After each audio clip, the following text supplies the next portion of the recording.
First, find graphic designs similar to your theme. Since my theme is Muse Dash, I searched for related graphics.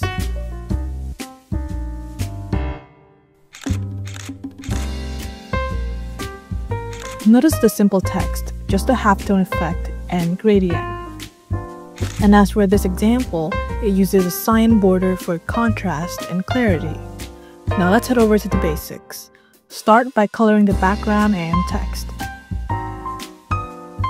When picking colors, make sure they contrast. But how? Color theory.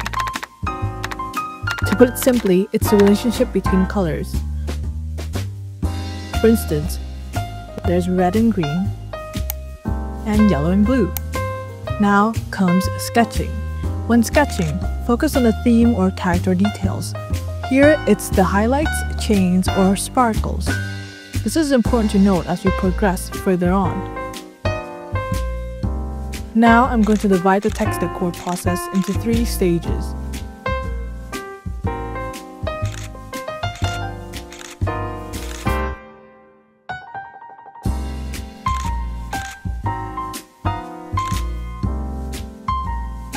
Beginning with stage 1, first add patterns like halftone dots for depth and personality. This creates a stunning visual effect. But why patterns?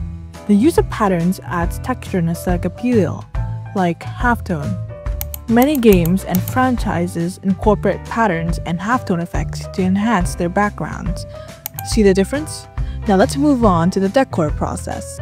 First, I added patterns, then I colored it with an analogous color. Next, I drew highlights, creating a shiny, glossy effect on the text. Then I added a thin outline so that I could add an extra thick border. Now comes stage 2. In this stage, in order to create contrast, I clipped the thin outline layer and used an airbrush with yellow to color some edges. Then I duplicated that layer to move it down, making it appear more 3D in a way. Next, I'll be talking about unique ways to color your text. I've been using multiple colors for my text, not just a singular red or blue, but many to create more personality and depth. Like this rogue text with the U colored using yellow. This makes it look more unique and helps it stand out.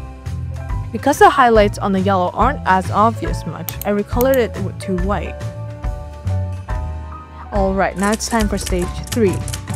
For this part, I created another outline just to separate it from the background better. But then I thought, what now? What's next? How can I make it even better? I decided to color the corners using a complementary color for each letter. This creates a gap and also a shine to it. Now comes stage. What's better than good old composition? When I make graphics, I tend to follow some general rules. For this one, it's the rule of thirds. My focus points are the render and rogue. As you can see, your eyes tend to focus on these points. Now this one uses a triangular composition, with the BRB as the main focus and the bell as the second. Same goes for this one, which also uses a triangular composition, but instead, it's upside down, with the main focus being the render instead of the actual text. So how do I apply that to GFX? Well, the answer is simple. It's the liquefy tool. When I want to make my graphics look cooler, I liquefy the text to a specific shape, usually a triangular shape or maybe a sphere-like shape. This makes it more unique, captivating people's attention so that you'll get their focus straight away. Usually, with a non-edited text, it's boring and flat. It's unappealing and more so, common. Because of this is one of the techniques that have helped me make my graphics stand out more. Here's a closer inspection. We can start from the G outwards to the R and the E. The way I bend my text makes it feel dynamic, guiding the viewer's eyes naturally along the curves. It also creates a sense of flow and rhythm, making the design more engaging. Here's a quick look towards the outer layers of the text.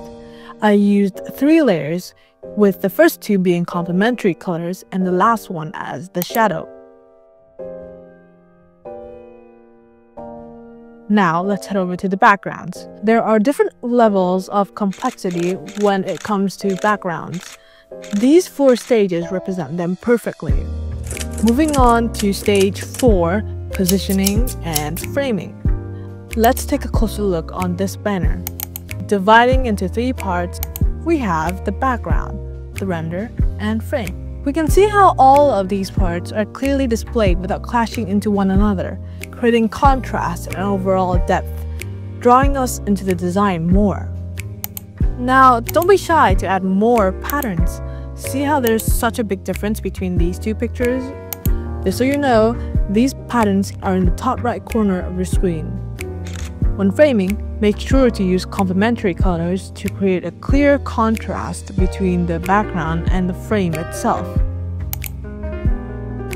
Not only can you use multiple colors on a text, but you can also apply that same method on the background itself. Usually, I use an analogous color, but in this case, a complementary color would work significantly better. I've also started adding vectors, as you can see, basic shapes in general. Wondering how I made this? Well, I got you. Starting off with basic shapes, I added strokes, making it thicker using a saturated color. Then I went to FX and used a chromatic aberration effect.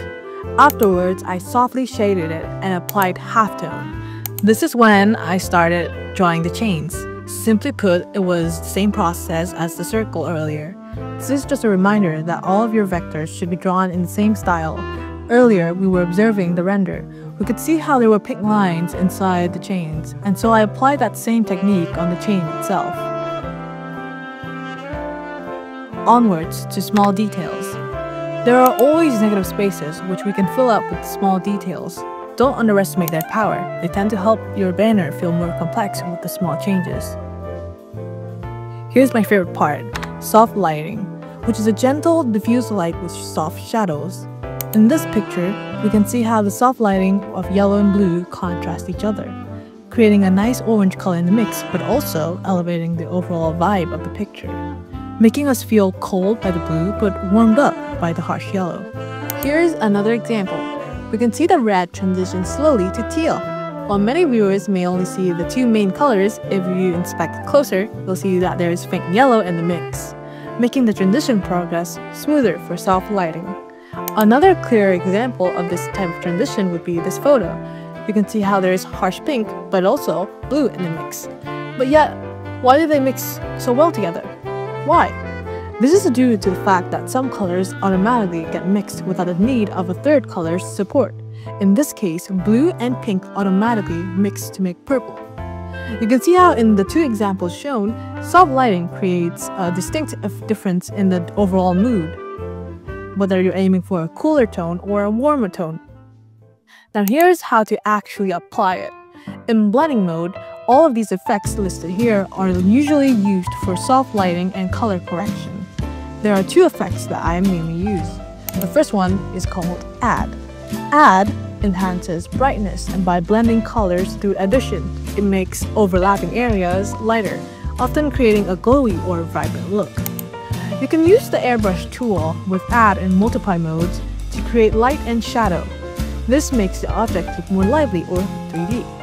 The second one is called Soft Light, which overall makes the mood, vibe, and atmosphere. It's like a supporter for Add, and also helps enhance the colors better. For instance, in the first picture, you can feel the warmth of summer, but in the second picture, you can feel that's cold and winter-like. Well, thank you for watching. I hope you enjoyed the video as much as I did while making it.